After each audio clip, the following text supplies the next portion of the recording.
Okay, let's start our class. In the first class, we discussed about the passive subject, and there are 5 rules regarding passive subject.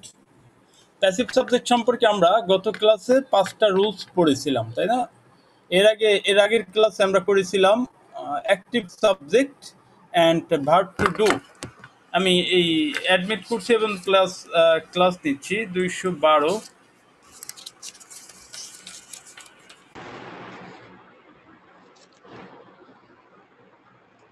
এত দেরি করে প্রবেশ করলে কেন না 123।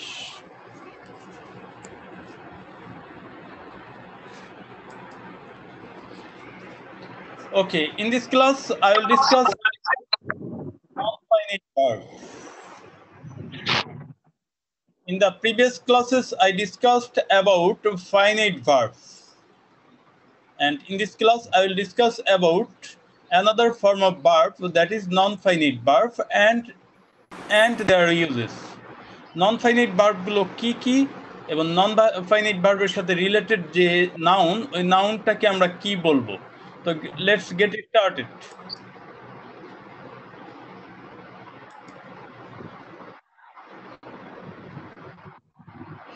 21 তারিখে তোমাদের ক্লাসটা হচ্ছে, এটা এখানে লেখা আছে, ডেটটা শো করছে 116। এই অ্যাডমিট করতে গেলে সমস্যা হয়ে যায়। 116। আচ্ছা, প্রতি 10 মিনিট পর পর আমি ইয়েটা করব।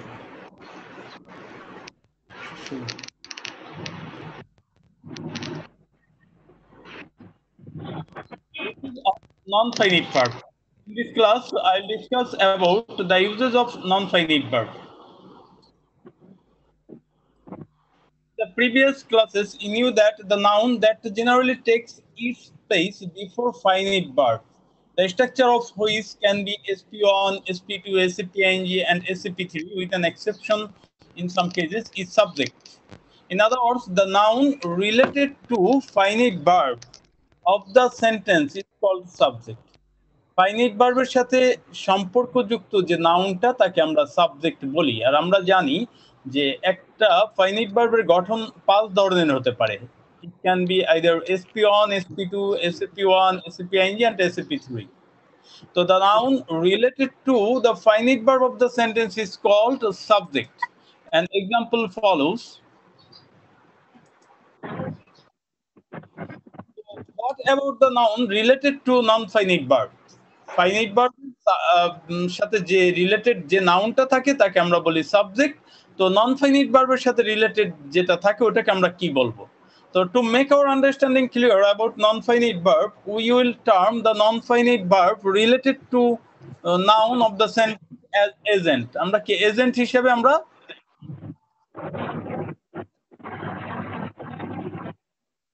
আচ্ছা 5 জন ছেলে ওই আছে, আমরা দেখি 5 জন 205 205 211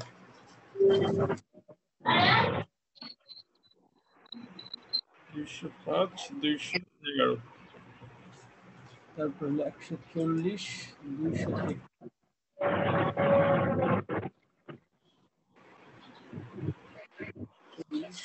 225।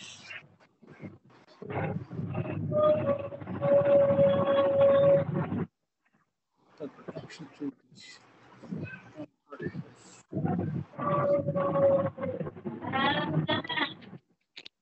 ওকে, অন 57।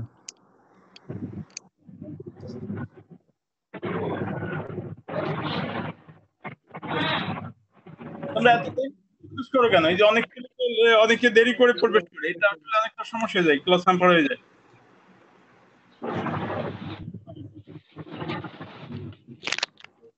সবাই মিট করো।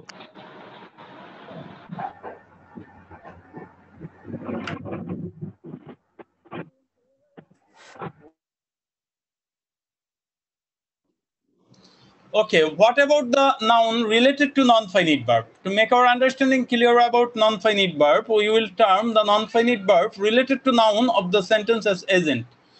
Non-finite ভার্বের সাথে রিলেটেড যে নাউনটা ওটাকে আমরা এজেন্ট বলে অভিহিত করব।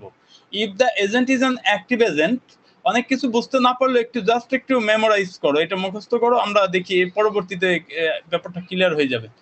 If the agent is an active agent, the non finite forms of verb PING having plus P3 to plus P1 will have to be used.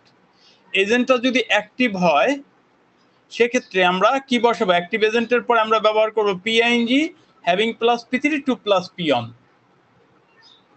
ঠিক আছে, তাহলে নন ফাইনাইট ভার্বের সাথে রিলেটেড যে নাউনটা তাকে আমরা বলবো এজেন্ট, আর অ্যাক্টিভ এজেন্টটা যদি অ্যাক্টিভ হয় তাহলে অ্যাক্টিভ এজেন্টের পর আমরা ব্যবহার করব PING having plus P3 to plus P1.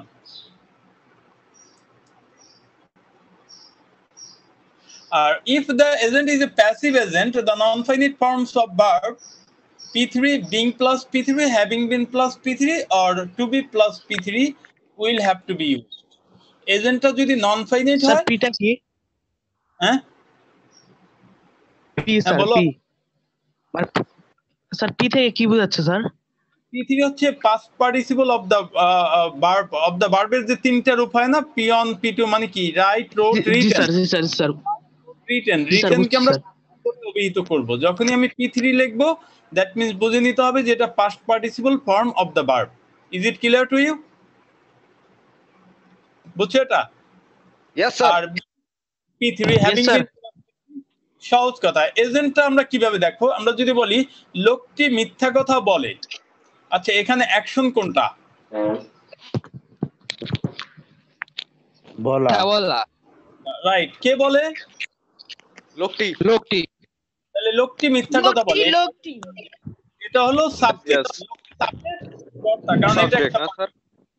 কিন্তু আমি যদি এভাবে বলি যে লোকটা মিথ্যা কথা বলে, যে লোকটা মিথ্যা কথা বলে, দেখো আগেরটা আমি বলেছি লোকটি মিথ্যা কথা বলে, এটা একটা সেন্টেন্স। কিন্তু আমি যখনই বলবো যে লোকটা মিথ্যা কথা বলে, কে বলে? লোকটি, যে লোকটা সাবজেক্ট না। বুঝছো ব্যাপার? তো সাবজেক্ট আর এজেন্টের পার্থক্য বুঝছো? যেমন ছেলেটি আসে, কে আসে? ছেলেটি। ছেলেটি কি সাবজেক্ট না এজেন্ট?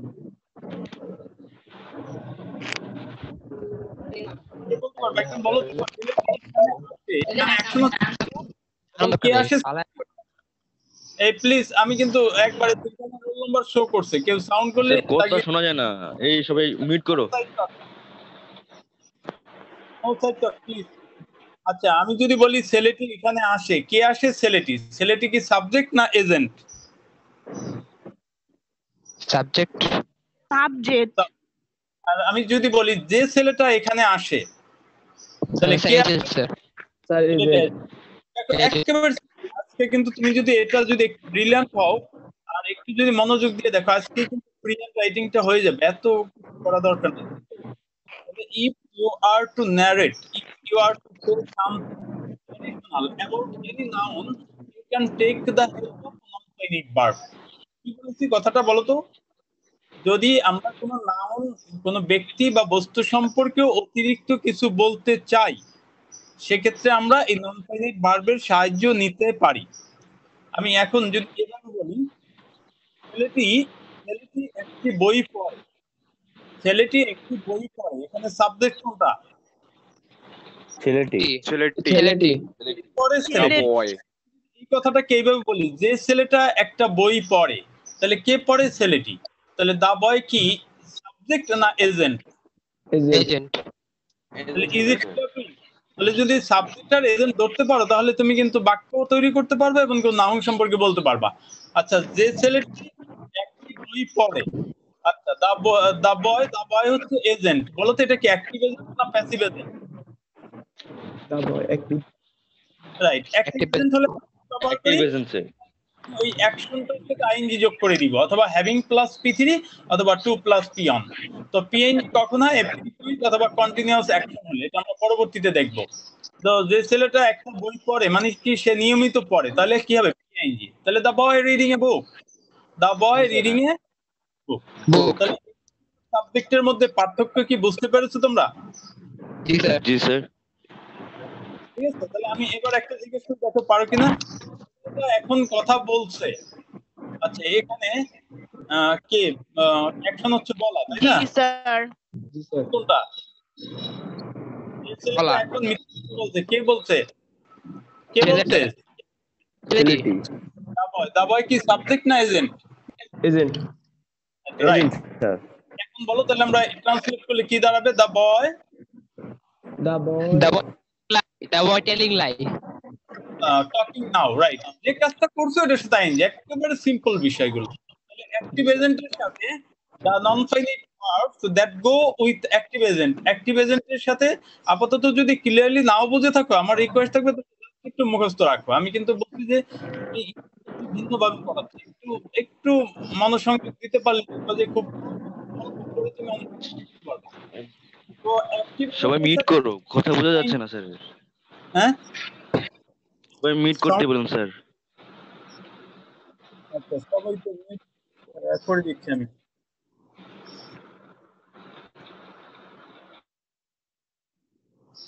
আচ্ছা ওকে, তাহলে আমরা আচ্ছা কিছু ছেলে প্রবেশ করতে দেখি, ওদের আমি অ্যাডমিট দিয়ে নিচ্ছি। 182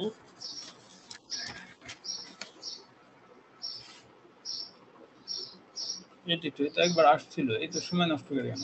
178 216 209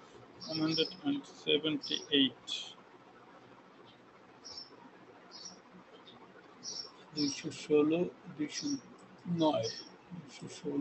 209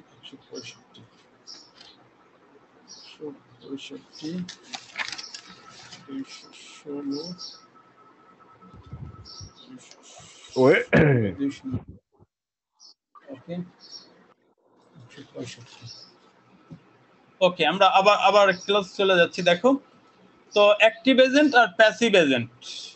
আচ্ছা আমি যদি বলি টেবিলটি কাঠ দিয়ে তৈরি, টেবিলটি কাঠ দিয়ে তৈরি। আচ্ছা এখানে আমরা অ্যাকশন হচ্ছে তৈরি, তাই না? কি কাঠ দিয়ে তৈরি? আমরা জানি কি দ্বারা প্রশ্ন করে আমরা সাবজেক্ট পেতে পারি।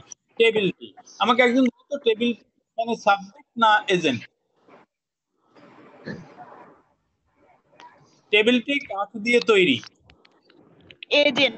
সাবজেক্ট না এজেন্ট? এজেন্ট। আবার বলি, টেবিলটি কাঠ দিয়ে তৈরি, সাবজেক্ট না এজেন্ট? না না, আমি যদি বলি যে টেবিলটি কাঠ দিয়ে তৈরি তখন কি হবে? স্যার এটা সাবজেক্ট, এটা এজেন্ট আর ওটা সাবজেক্ট। Agent. আমি যদি বলি টেবিলটি কাঠ দিয়ে তৈরি, Agent. সাবজেক্ট। স্যার এটা সাবজেক্ট। হ্যাঁ, যে টেবিলটি কাঠ দিয়ে তৈরি এটা হবে এজেন্ট। এজেন্ট। তাহলে আমরা পরীক্ষার হলে আমাদের খেয়াল করতে হবে যে আমরা যদি পরীক্ষার হলে আটকে যাই যে বানিয়ে তো লিখতে হবে, তাই না? পরীক্ষার হলে বানিয়ে লিখতে না পারলে বাংলা ধরে ধরে। আচ্ছা যে গাড়িটি আমদানি করা হয়েছে, আচ্ছা কি আমদানি করা হয়েছে? স্যার কথা বুঝে যাচ্ছে না, আবার বলেন। আচ্ছা যে গাড়িটি আমদানি করা হয়েছে, যে গাড়িটি গাইডটি আমরা এটা এজেন্ট কি হবে। আমদানি Agent. Agent sir, agent. আচ্ছা রাইট, এই যে থ্যাংক ইউ। তাহলে এজেন্ট হলে আমরা কি, এই যে অ্যাক্টিভ এজেন্ট না passive agent? Active agent. Active agent. আমদানি করার কাজ কি গাড়ি নিজে করতে পারবে কখনো? ও না, প্যাসিভ। তাহলে প্যাসিভ। এটা ক্লিয়ার না? যে গাড়িটি আমদানি করা হয়েছে, তাহলে এখানে আমার নাউন হচ্ছে কি দা কার। তো গাড়িটা তো নিজে আমদানি করতে পারবে না, সুতরাং এটা হচ্ছে প্যাসিভ এজেন্ট। আর প্যাসিভ এজেন্টের পরে কি বসে? P3, being plus P3, having been plus P3, to be plus P3। আচ্ছা হয়েছে বলতে কি এটা কমপ্লিটেড না? গাড়িটি আমদানি করা হয়েছে কন্টিনিউয়াস না কমপ্লিটেড? কমপ্লিটেড। কমপ্লিটেড হলে এই যে having been plus P3, তাহলে আমরা বলবো oh do you like the car having been imported? The car, কোন car having been imported? The car having been imported। খুবই সহজ, বলো রাইটিং বলো একেবারে জিনিসগুলো ক্লিয়ার হয়ে যাবে যদি এইভাবে একটু ভিন্নভাবে একটু চিন্তা করো। আচ্ছা যে শার্টটি কেনা হয়েছে, কে বলতে পারবো বলো তো? যে শার্টটা কেনা হয়েছে, কি কেনা হয়েছে? দা শার্ট। এজেন্ট হবে। এজেন্ট।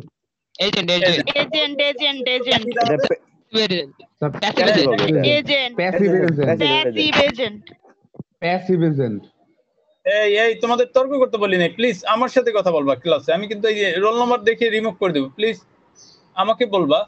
আচ্ছা যে শার্টটা কেনা হয়েছে, কি কেনা হয়েছে? দা shirt. Passive agent. Passive agent, right? Passive agent. The shot bought না the shot having been bought কোনটা হবে? এটা completed তাহলে বলবো having been bought। তাহলে এই ব্যাপারটা কেন আমরা নন ফাইনাইট ভার্ব গুলো আমরা যে কেন শিখি ব্যাপারটা কি বুঝছো? জি স্যার বুঝছি। স্যার এখনো ক্লিয়ার হয় না এরকম ভাবে। আচ্ছা এখনো ক্লিয়ার হয় না এই তো। আচ্ছা আমরা পুরো ক্লাসটা করি তারপরে দেখি কতটুকু ক্লিয়ার করা যায়। তাহলে আপাতত এটা অ্যাক্টিভ এজেন্টের পরে কি বসে আমি কিন্তু শেষে জিজ্ঞাসা করব। অ্যাক্টিভ এজেন্টের পরে P I G plus P plus I G. হ্যাঁ পিআইজি মানে প্রিন্সিপাল ভার্বের সাথে আইএনজি, যেমন রাইট রাইটের সাথে আইএনজি রাইটিং, হ্যাভিং প্লাস পি3 টু প্লাস পি অন। তাহলে অ্যাক্টিভ এজেন্ট কি? What is active agent? যে কাজ নিজে করা হয়। That the noun that can do or is able নিজে মানে করে থাকতেও লাগে না। আচ্ছা আচ্ছা আমি প্রশ্ন করলে উত্তর দেবা, নাহলে কথা বললে তো দেখা গেল অনেকেরই ডিস্টার্ব হবে। The noun that can do or is able to do, simple কথা, যদি ওই সংশ্লিষ্ট ভার্বের কাজ যদি ওই নাউনটা করতে পারে বা করার সক্ষমতা রাখে তখন এটাকে আমরা বলি অ্যাক্টিভ এজেন্ট। যেমন যে ছেলেটা একটা বই কিনছে, যে ছেলেটা একটা বই কিনছে, কে কিনছে? যে ছেলেটা। আচ্ছা ছেলেটা কি না subject? Agent. Agent right. Agent এখন বই কিনছে মানে কি কাজটা চলমান কন্টিনিউয়াস, তাই না? তাহলে পিআইএনজি হবে। তাহলে অ্যাকশন কোনটা? কেনা। তাহলে আমরা কি বলবো? দা বয় হ্যাভিং পি3 না হ্যাভিং না পিআইএনজি হবে। কোনটা হবে? কিনছে না কিনতেছে কোনটা হবে? পিআইএনজি না হ্যাভিং প্লাস পি3? বাইং হবে এখানে। পিআইএনজি হবে তাই তো? বাইং দা বয়। ওকে এই তো বুঝতে পারছো, ধন্যবাদ। কারণ ওই সংশ্লিষ্ট ভার্বের কাজটা যদি ওই না সংশ্লিষ্ট নাউনটা করতে পারে বা করার সক্ষমতা রাখে তখন তাকে আমরা বলি অ্যাক্টিভ এজেন্ট। আর যদি সংশ্লিষ্ট কাজটা করতে না পারে বা করার সক্ষমতা না রাখে তখন তাকে আমরা বলি প্যাসিভ এজেন্ট। তাহলে অ্যাক্টিভটা বুঝলে প্যাসিভটা আর বোঝানো দরকার পড়ছে না, না পারলে এটা হয়ে যাবে passive agent. Let's go to the next page. আচ্ছা আমরা দেখি তাহলে আমরা কি বুঝতে পারলাম যে the difference between subject and এজেন্টের মধ্যে পার্থক্যটা কি? The functions of subject and agent are the same with an exception that subject is related with finite verb and agent is with non-finite verb. Finite verb এর সাথে related যে নাউনটা ওটাকে আমরা বলি সাবজেক্ট, কিন্তু non-finite verb এর সাথে related ভার্বটা তাকে আমরা বলি এজেন্ট। যেমন এখানে খেয়াল করো, hearing the news Rahim went there. এই যে ওয়েন্ট একটা ভার্ব আর হেয়ার একটা ভার্ব, কয়টা ভার্ব আছে? দুইটা ভার্ব আছে। তো রহিম ওয়েন্টটা এখানে ফাইনাইট ভার্ব কারণ এটা sp2 রূপে আছে। দেখো রহিম হচ্ছে সাবজেক্ট আর ওয়েন্ট হচ্ছে ভার্বের দ্বিতীয় রূপ মানে p2, তাহলে sp2 তে আছে। তাহলে went is a finite verb. বুঝতে পারছো? তাহলে ওয়েন্ট ভার্বের সাবজেক্ট হচ্ছে রহিম, ওয়েন্ট ভার্বের সাবজেক্ট হচ্ছে রহিম। আবার হেয়ারের কাজ কে করে? রহিম। কিন্তু হেয়ারের আগে কি কোনো নাউন আছে? না স্যার। এই হেয়ারের কাজ রহিম করে, তাহলে এই হেয়ারের এজেন্ট হচ্ছে রহিম। কি বুঝতে পারছো ব্যাপার? তাহলে রহিম সেখানে গিয়েছিল হিয়ারিং দ্য নিউজ। কি কারো কোনো প্রশ্ন আছে?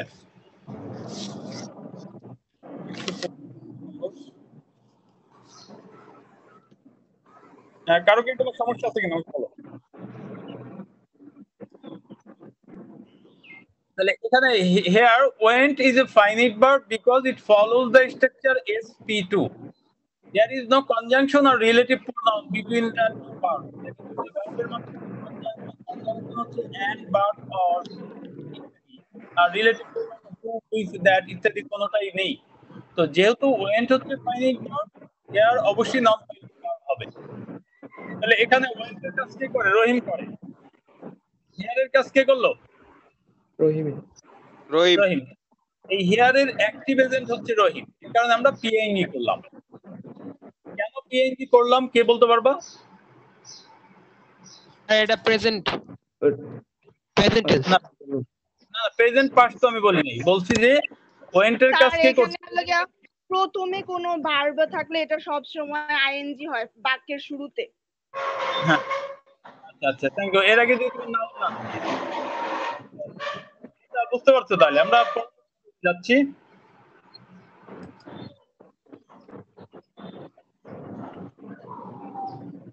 Five points to be memorize. Non finite verb কখন হবে, কখন আমরা ভার্বের নন ফাইনাইট ফর্মটা দেখো বইতে বড় করে লেখা আছে, আমি 5টা সেকেন্ডের মধ্যে নিয়ে আসছি বিষয়টা।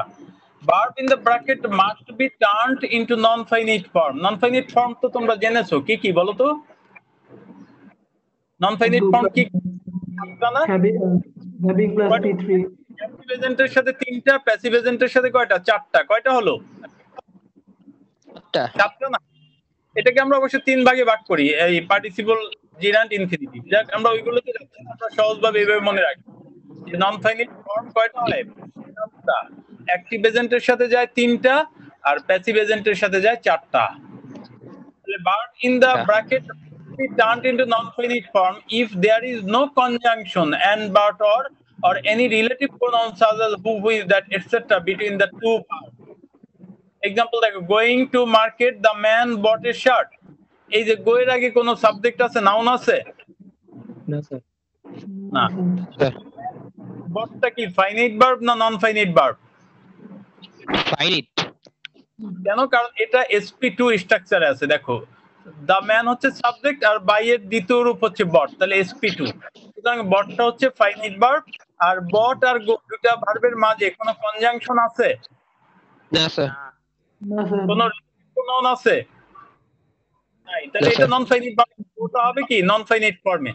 আচ্ছা তাহলে গো এর এজেন্ট কোনটা? ম্যান। The man. আচ্ছা কি অ্যাক্টিভ এজেন্ট না passive agent? Active agent. Active agent. Active sir. গোয়ের কাজও ওই লোকটাই করে, তাহলে অ্যাক্টিভ এজেন্ট। তাহলে এই কারণে আমরা কি পিএনজি দিয়ে দিলাম। ব্যাপারটা ক্লিয়ার তো সবার কাছে? জি স্যার। এখন দেখো, but in spite of no conjunction between, এই সাউন্ড হচ্ছে আবার, আমরা একটু স্টপ করে দিয়েছি।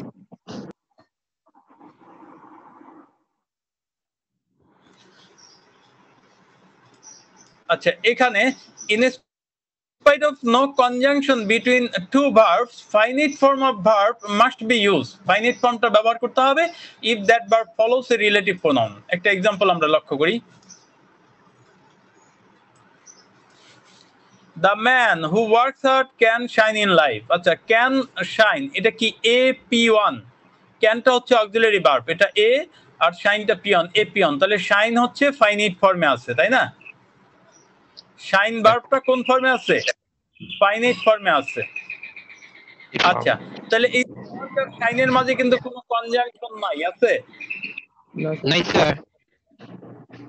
কোনো কনজাংশন নাই, কোনো রিলেটিভ প্রোনাউন নাই। সেক্ষেত্রে এখানে নন ফাইনাইট ওয়ার্ডটা নন ফাইনাইট ফর্মে হওয়ার কথা ছিল, কিন্তু কেন নন ফাইনাইট ফর্মে কিন্তু হয় নাই? হইছে? হয় নাই। কেন হয় নাই? কারণ এই আগে একটা রিলেটিভ প্রোনাউন আছে। দেখো ওয়ার্কের আগে কি একটা রিলেটিভ প্রোনাউন আছে, এই কারণে এটা নন ফাইনাইট ফর্মে হয় নাই। দ্যাট মিন্স আমরা সহজে ধরে নিতে পারি যে রিলেটিভ প্রোনাউনের পরে অবশ্যই ভার্বের ফাইনাইট ফর্ম। রিলেটিভ প্রোনাউনের পরে ভার্বের কোন রূপটা বসবে? Finite form. আর ফাইনাইট ফর্ম কয়টা হয়? 5টা। আমরা শিখেছিলাম ফাইনাইট ফর্ম কয়টা হয়? 5টা। p1, p2, ap1, aping, ap2।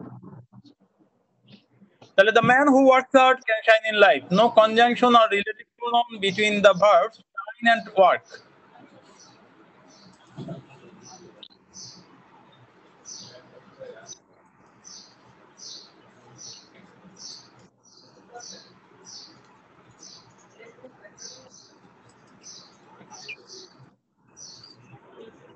আচ্ছা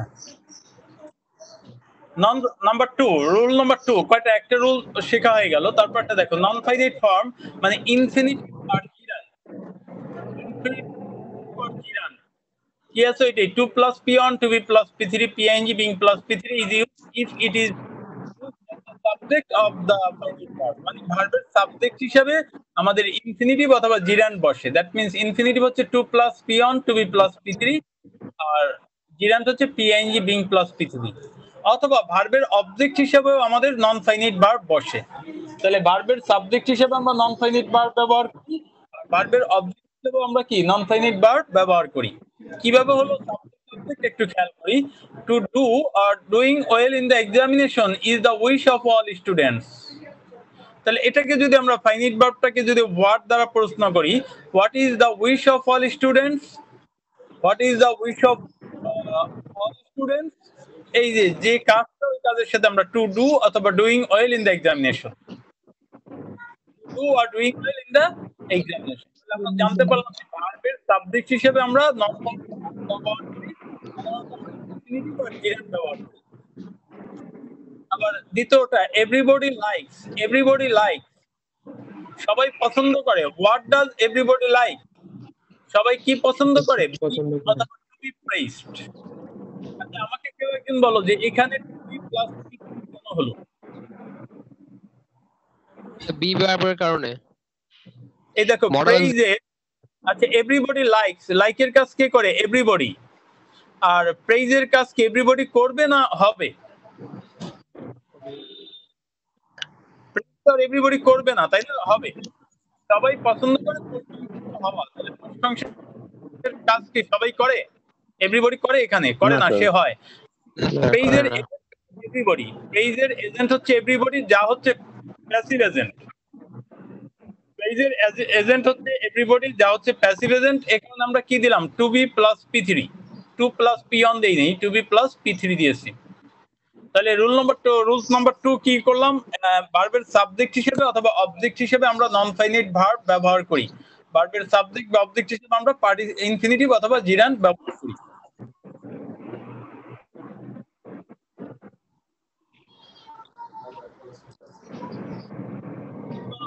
পুরো যা করালাম এটার একটা লিস্ট আকারে আমি এখানে উপস্থাপন করেছি, দেখো খেয়াল করো।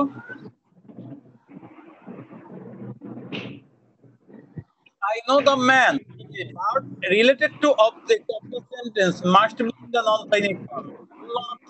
Rules number 3. Verb related to object. কি বলছো? Object related verb সবসময় non-finite form এ হবে। আচ্ছা একটু আওয়াজ হচ্ছে মনে হয়, একটু সাউন্ড অফ করো। এই কি বলা হয়েছে, ভার্ব অবজেক্ট রিলেটেড ভার্বটা সবসময় নন ফাইনাইট ফর্মে হবে। একটু খেয়াল করো, I know the man sitting on a chair. বলো তো এখানে সিটের কাজ কি আই করে না ম্যান করে? সিটটা কি আই এর সাথে সম্পর্কিত না ম্যানের সাথে সম্পর্কিত? ম্যানের সাথে সম্পর্কিত। ম্যান কি সাবজেক্ট না অবজেক্ট? দ্য ম্যান কি সাবজেক্ট না অবজেক্ট? Man subject. না না, ম্যানটা I know, object. I know কাকে, এই যে নো ভার্বের অবজেক্ট হিসেবে বসছে, কারণ ভার্বের পরে কি বসে, অবজেক্ট। ভার্বের পরে কি বসে, অবজেক্ট। ম্যানটা হচ্ছে অবজেক্ট আর ভার্বটা হচ্ছে অবজেক্ট রিলেটেড। অবজেক্ট রিলেটেড হওয়াতে নন ফাইনাইট ফর্ম ব্যবহার হয়েছে। দেখো তিনটা সেন্টেন্সই খেয়াল করো। I know the man sitting on a chair, I know the man having on a chair, I know the man sitting on a chair. এই তিনটেই নন ফাইনাইট ফর্মে হলো, বলো তো কেন হলো? বলো কেন নন ফাইনাইট ফর্মে হলো? আচ্ছা কেউ বলতে চাচ্ছে না? এটা নন ফাইনাইট ফর্মে হয়েছে এই কারণে, কারণ দ্য ম্যান হচ্ছে অবজেক্ট আর অবজেক্ট রিলেটেড নন ফাইনাইট ফর্মে হয়।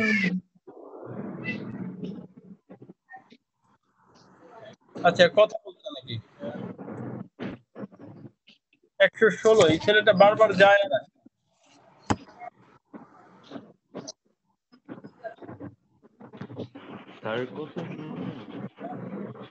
116, এই ছেলেটা যায় আর আসে বারে কেন?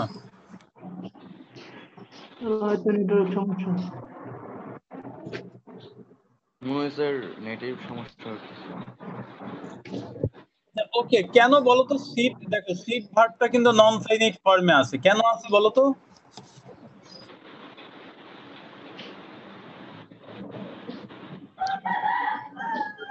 I know the man sitting on a chair, আচ্ছা যে লোকটা চেয়ারে বসে আছে আমি তাকে চিনি। আবার 172,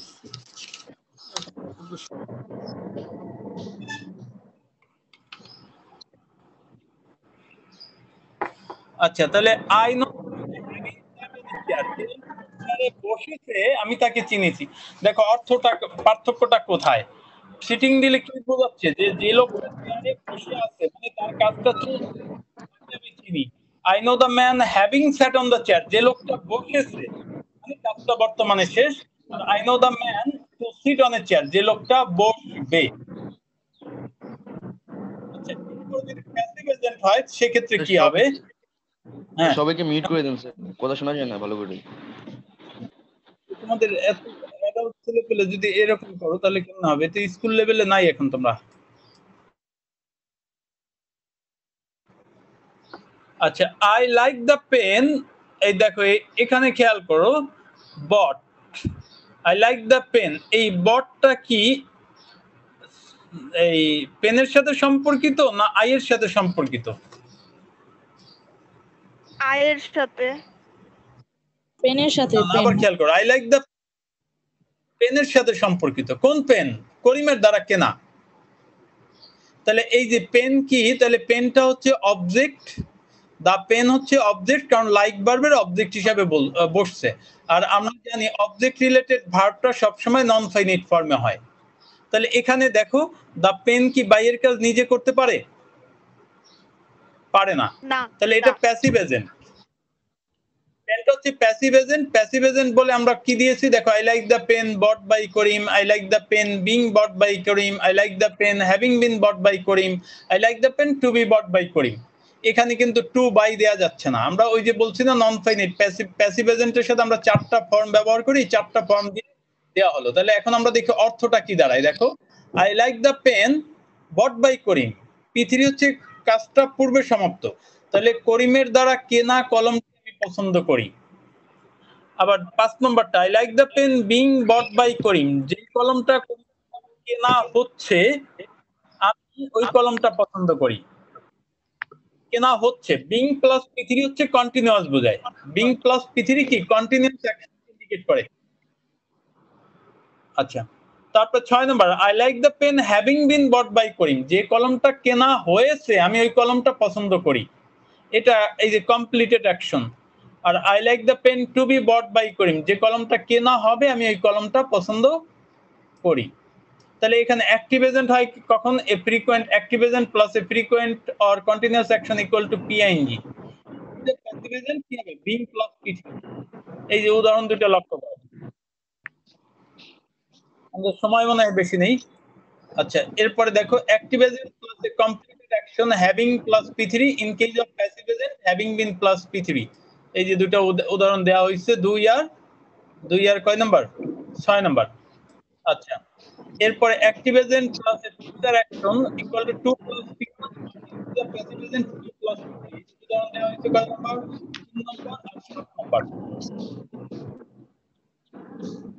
passive agent plus a completed or frequent action পি3। এই যে উদাহরণ হলো 4 number.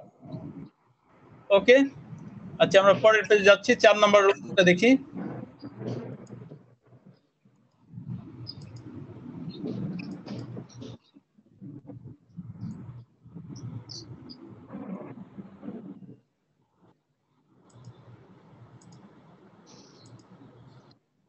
PNG is used as the pre-modifier of the noun if that noun is an active agent, and P3 is used if that noun is passive agent.